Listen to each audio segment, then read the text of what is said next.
Guys इस question के अंदर बड़े तुर्रम खाबी फेल हो जाते हैं, डाउट में आ जाते हैं। क्वेश्चन देखो, क्वेश्चन कितना जबरदस्त है। आपसे कह रहा when a person walks on a rough surface the frictional force exerted by the surface on the person is opposite. समझने की कोशिश करना। क्वेश्चन ये कह रहा है, पहला और पढ़ लेता हूं। To the direction of his motion state whether it is true और फॉल्स।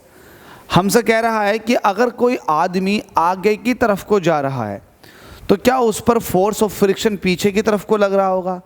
सभी बच्चों का या फिर मोस्ट ऑफ द स्टूडेंट्स ये कहेंगे कि हाँ सर पीछे को लग रहा होगा, क्योंकि हमने यही पढ़ रखा है कि जिधर को मोशन होती है उसके अपोजिट डायरेक्शन में फोर्स ऑफ फ्रिक्शन एक्ट करता है। तो मैं कहूँगा आपकी बात सही है, आपने सही पढ़ रखा है कि अगर आपके पास ये ऑब्जेक्ट है और इस पर आपने अप्लाइड फोर्स इधर को लगा रखा है तो कहीं ना कहीं फोर्स ऑफ फ्रिक्शन इस सरफेस पर लगेगा, है ना, सरफेस पर लगेगा, वो भी पीछे की तरफ को। तो यहाँ ये वाली बात ध्यान से देखो कि जो कांटेक्ट वाले फेसेस हैं उसमें एक आगे को मूव कर रहा है, तो जो कांटेक्ट वाले फेसेस हैं उसमें एक तो आगे को मूव कर रहा है, तो फोर्स ऑफ फ्रिक्शन तो पीछे को लगेगा ही ना उसको रोकने के लिए। बात तो सही है, लेकिन क्या ये आदमी के लिए भी सही है या नहीं? तो ये चीज़ आदमी के लिए भी सही है। अब देखो कैसे, जब आप चलते हो आगे की तरफ को, ध्यान देना, तो लेट अस सपोज कि आपका जूता ये है, ये ऐसा मान लेता हूँ कि ये आपका जूता है, ठीक है भाई।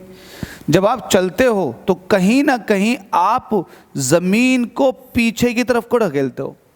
अगर आप चलते हो तो ज़मीन को पीछे की तरफ को, तो ज़मीन पर जो फोर्स लगती है वो ऐसे लगती है। जब देखो एक बार खुद चलकर देखो आप फोर्स किस तरीके से लगा रहे हो, पीछे की तरफ को लगा रहे हो। अगर आप पीछे की तरफ को फोर्स लगा रहे हो तो मेरे बेटे आपकी मोशन को रोकने के लिए अपोजिट डायरेक्शन में लगेगा ना फ्रिक्शनल फोर्स। तो इट मीन्स अगर फ्रिक्शनल फोर्स की डायरेक्शन देखोगे तो इस फोर्स के opposite, it means force of friction जो होगा वो कुछ ऐसा लग रहा होगा।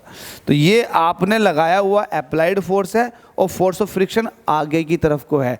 अब ये फोर्स ऑफ फ्रिक्शन आगे की तरफ को वो डायरेक्शन है जिस डायरेक्शन में आप मूव कर रहे हो, ठीक है। तो आप जब फॉरवर्ड डायरेक्शन में मूव करते हो, इट मीन्स आगे की तरफ को मूव करते हो, तो हमारे लिए स्पेशली फोर्स ऑफ फ्रिक्शन आगे की तरफ को लग रहा होता है, क्योंकि हमारे पैर ज़मीन पर फोर्स लगा रहे होते हैं पीछे की तरफ को, लेकिन अपोजिट डायरेक्शन में फोर्स ऑफ फ्रिक्शन होता है। इट मीन्स आगे की तरफ को फोर्स ऑफ फ्रिक्शन लगेगा, उसी की वजह से ही हम आगे को मूव कर पाते हैं।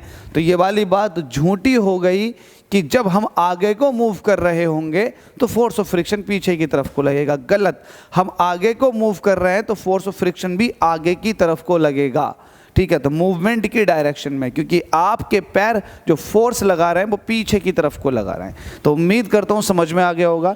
यहाँ आकर के बहुत सारे टीचर्स, बहुत सारे बच्चे डाउट में आ जाते हैं, लेकिन अब क्लियर कर दिया मैंने आपको। Thank you so much. Video पसंद आए तो लाइक करें, चैनल को सब्सक्राइब कर लें। थैंक यू सो मच एक बार और फिर से।